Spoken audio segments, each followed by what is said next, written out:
Nanindigan siya sa isang lalaki na nakaratay na lamang sa isang wheelchair at silang dalawa ay nagkaibigan. Lingid sa kaalaman ng dalaga ang lihim sa disabilidad ng lalaking kanyang pinili. Si Lauren ay naglalakad lamang sa sidewalk ng beach at ine-enjoy ang magandang tanawin doon. Dinarama ang malakas na hampas ng hangin mula sa karagatan kasabay ng masarap na init na dulot ng araw sa umaga. Nawala na lamang ang pagka-relax ni Lauren nang may nadinig siyang tila pagtatalo sa kanyang harapan. Doon, nabungaran ni Lauren na isang lalaki ang umalipusta sa isang lalaki na naka-wheelchair. "Umalis ka na ditong lumpo ka," sigaw ng lalaki, habang ang lumpo namang kinukumpronta nito ay kalmado lamang. "Sir, pwede po bang idaan natin ito sa maayos na usapan? Ang gusto ko lang naman ay makiusap na lumipat ka na lang ng mapaparadahan nang sa gayon ay magamit ko yung access ramp." Sa kabila ng maayos na pagpapaliwanag ay mas lalo lamang nanlait ang lalaki, dahilan para hindi na rin ito makayanan pa ni Lauren.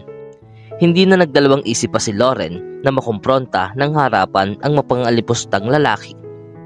"Paano mo nagagawang tratuhin ng kahit sino ng ganyan? Ano bang problema mo? Hindi mo ba nakikita na kailangan niya yung access ramp? Kaya ialis mo na yung kotse mo dyan at ikaw ang umalis dito." Seryosong sambit ni Lauren sa lalaki habang tinititigan ito ng walang takot. Ang lalaki naman bilang tugon ay napangiti na lamang at napailing. Sabay sakay na ng kanyang kotse at agara na ring umalis. Naiinis pero wala na siyang nagawa pa. Si Lauren naman ay agad na hinarap ang nalipustang lalaki sa wheelchair. "Oh, okay ka lang ba?" "Okay na ako. Salamat sa pagtulong sa akin. Ako nga pala si Mason." May ngiting pagpapakilala ng lalaki habang hinahawakan ng kamay ni Lauren. "Wala yun. Alam naman ng damuhong yun na wala siyang karapatan na mag-park dito. Tapos siya pa ang may ganang magalit ng ganun. Siraulo siya. Ganyan naman talaga ang panahon ngayon. Bibihira na lamang ang tao na nagkakaroon ng awa o simpatya sa mga gaya ko." Sumang-ayon naman si Lauren sa paniniwalang iyon at humingi na lamang ng pasensya. "Ako na lamang ang nagpapasensya, Mason. May mga tao talagang ganun, kaya't wala tayong magagawa." "Totoo, pero may mga mabubuti pa rin namang mga tao na kagaya mo," wika ni Mason na sinabayan ng isang matamis na pagniting tila nagpangiti rin kay Lauren. Si Lauren ay parang nahiya naman ng bahagya. Dito na niya inaya si Mason na sumama muna sa kanyang pamamasyal at makapag-ice cream. Dito na rin sila nagkaroon ng mas mahaba pang pag-uusap. Napagtanto kaagad nila na marami silang pinagkaparehas, kaya naman mabilis silang nagkaroon ng interes sa isa't isa. Si Lauren ay isang babae na nasa edad pa lamang ng 25 taon na may brown na mga mata, mahaba at magandang buhok, nagtatrabaho bilang isang nurse at talagang may puso na tumulong sa iba. Ang kabutihang ito ay nadadala din ni Lauren sa loob ng ospital, kaya naman minamahal siya ng labis ng kanyang mga katrabaho at pasyente. Bukod sa trabaho ay kinasisiya din naman niya ang maglaan ng oras kasama ang kanyang mga kapamilya at kaibigan, gumagawa ng ilang aktibidad kagaya ng yoga. Si Lauren ay sadyang may malaking puso na tumulong sa kahit sino mang nangangailangan. Ang kanyang buhay ay napupuno ng pagmamahal at saya, pero hindi pa niya nahanap ang taong nais niyang makasama. Nangangarap si Lauren na makahanap ng isang lalaki na hindi lamang siya mamahalin, kundi irerespetuhin din siya bilang isang babae at kabahagi ng kanyang pagkatao. Isang lalaki na kasabay niyang mangangarap sa hinaharap at makakasama niyang magpalawig ng kanilang pagmamahalan. Yung tipong magkakaunawaan sila palagi at magkakaroon ng pagkakasundo palagi sa maraming bagay.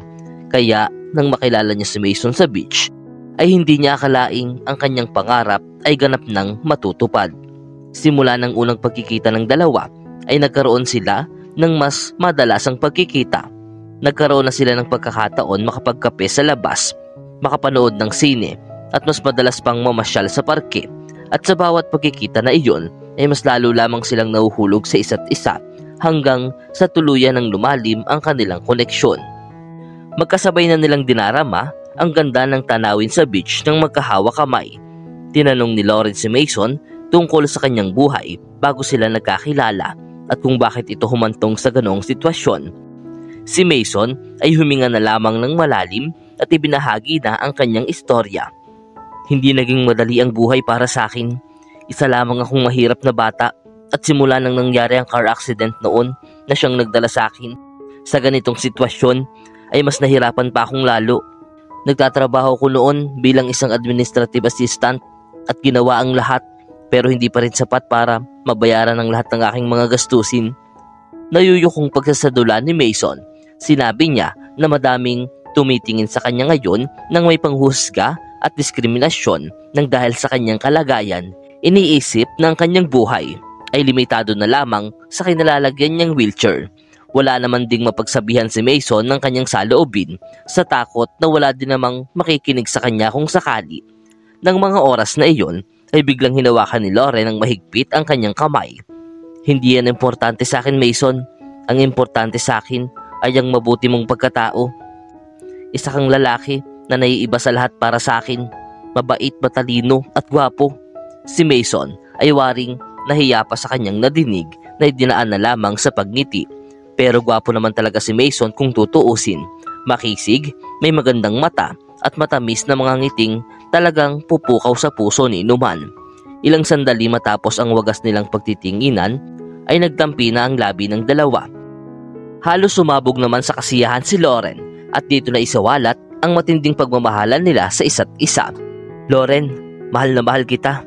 Ngayon lamang ako nakakita ng isang babaeng espesyal na kagaya mo. Nagpapasalamat ako sa tadhana at nakilala kita.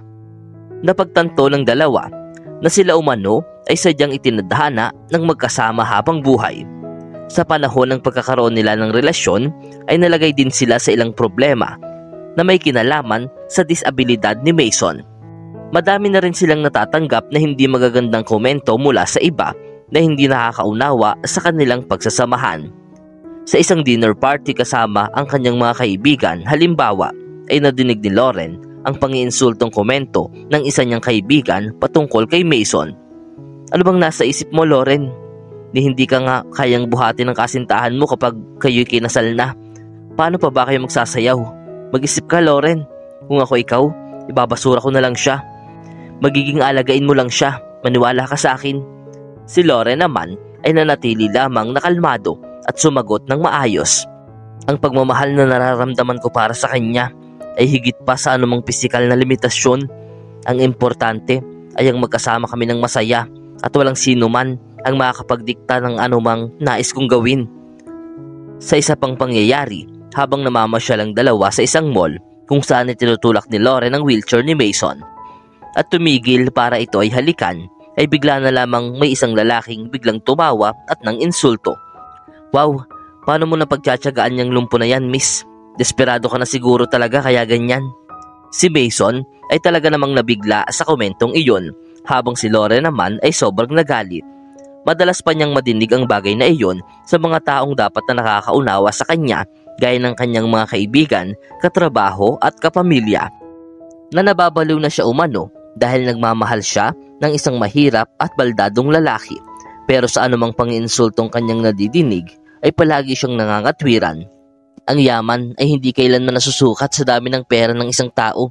Sa halip ay sa pagmamahal at pagkatao nila na dinadala. Si Mason ay mas mayaman pa sa paraan na yun, higit pa sa inyo o sa kanino man. Nakakaawang babae dahil hindi na siya nagkaroon pa ng kapayapaan. Sadyang mahal niya ang kanyang kasintahan na nakahanda siyang gawin ang lahat para dito. Isang gabi, ang dalawang nagmamahalan ay napag-isipang mamasyal noon patungo sa sinehan para manood ng isang horror movie. Isang pelikula na halos buong buwan din nilang hinintay bago mailabas. Ang dalawa ay magkahawak kamay na lamang na pumunta doon. Ayaw na rin ni Mason ay tinutulak siya ni Lauren para makaiwas na sa pagpuna ng marami. Sa kabila ng lahat ay napapansin pa rin nila ang pagtatawanan at pagbubulungan ng mga tao sa kanilang paligid. Ang bawat taong nakakakita sa kanilang pag-iibigan ay talaga namang nagkakaroon ng kanya-kanya nilang komento at opinyon. Matagal ko ding inabangan tong palabas na to. Oo nga pero okay lang yun. Kapag natakot ka ay pwede ka namang tumalon sa akin.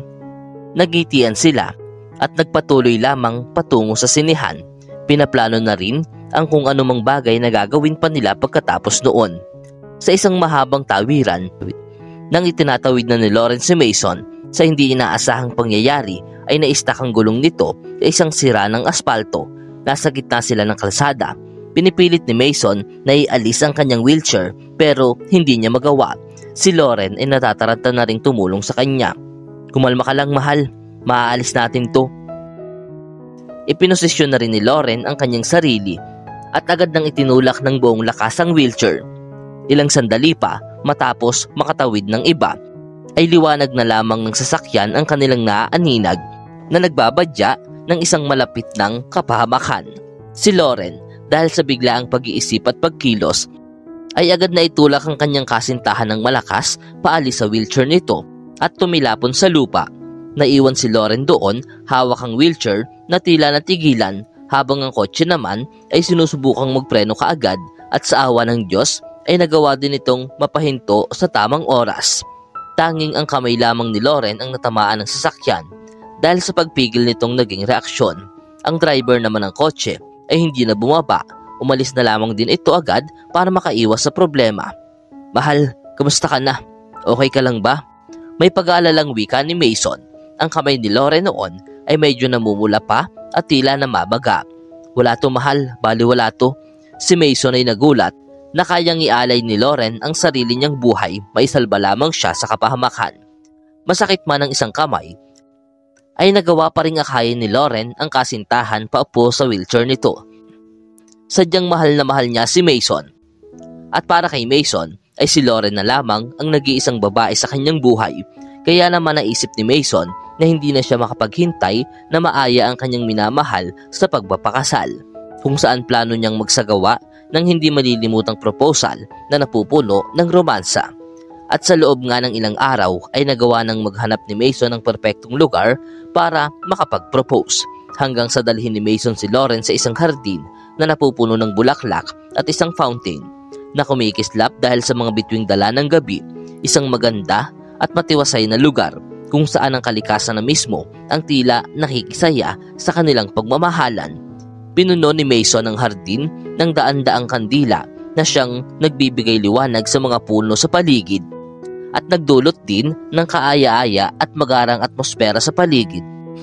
Nagsaayos din si Mason ng isang violinist para magpatugtog ng paborito nilang musika. Si Lauren ay talaga namang natuwa sa kanyang mga nasasaksihan. Nagpatingin-tingin siya sa paligid at hindi niya maiwasang mamangha habang dinarama ang magandang tugtog ng musika na kanyang nadidinig.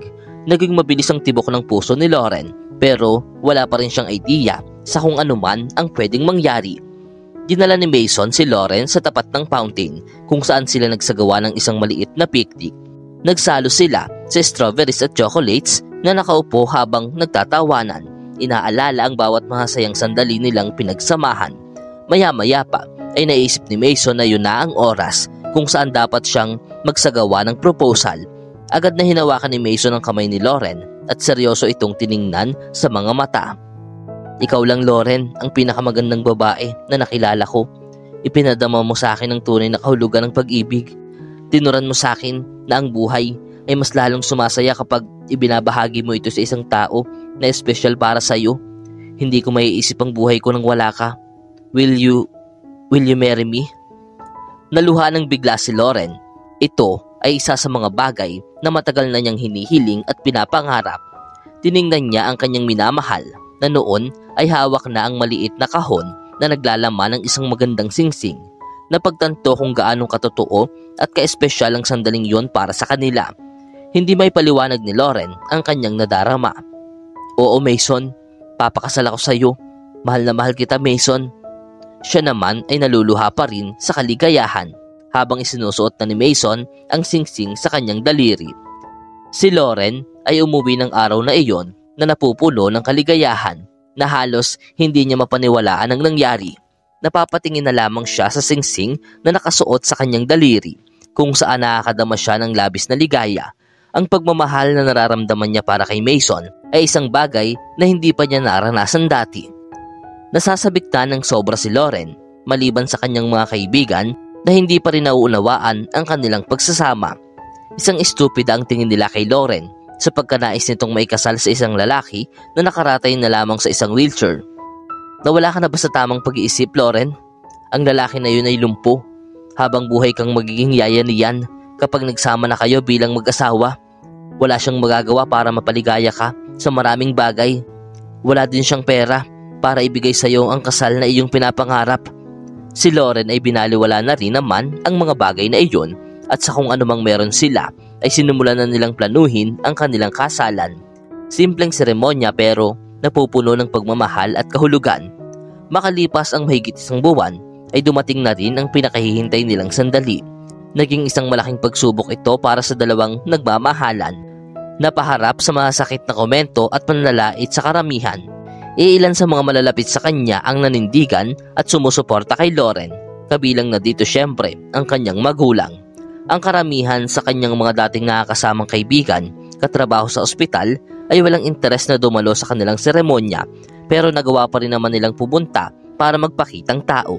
Si Lauren sa kabila ng lahat ay masaya naman, naganap na siyang may kakasal sa taong nais niyang mahalin habang buhay. Ang saya niya ay hindi masukat, ang dalawa ay sadyang naghanda habang kinakabahan. Maiyak-iyak naman si Lauren nang mamasdan ng sarili sa salamin, suot ang kanyang wedding dress. Isa itong simple pero magandang damit pangkasal na kumorte ng maayos sa kanyang katawan. Simple man ang seremonya ay labis pa ring nasasabik si Lauren dahil ang importante naman sa kanya ay ang nararamdaman niyang pagmamahal para kay Mason.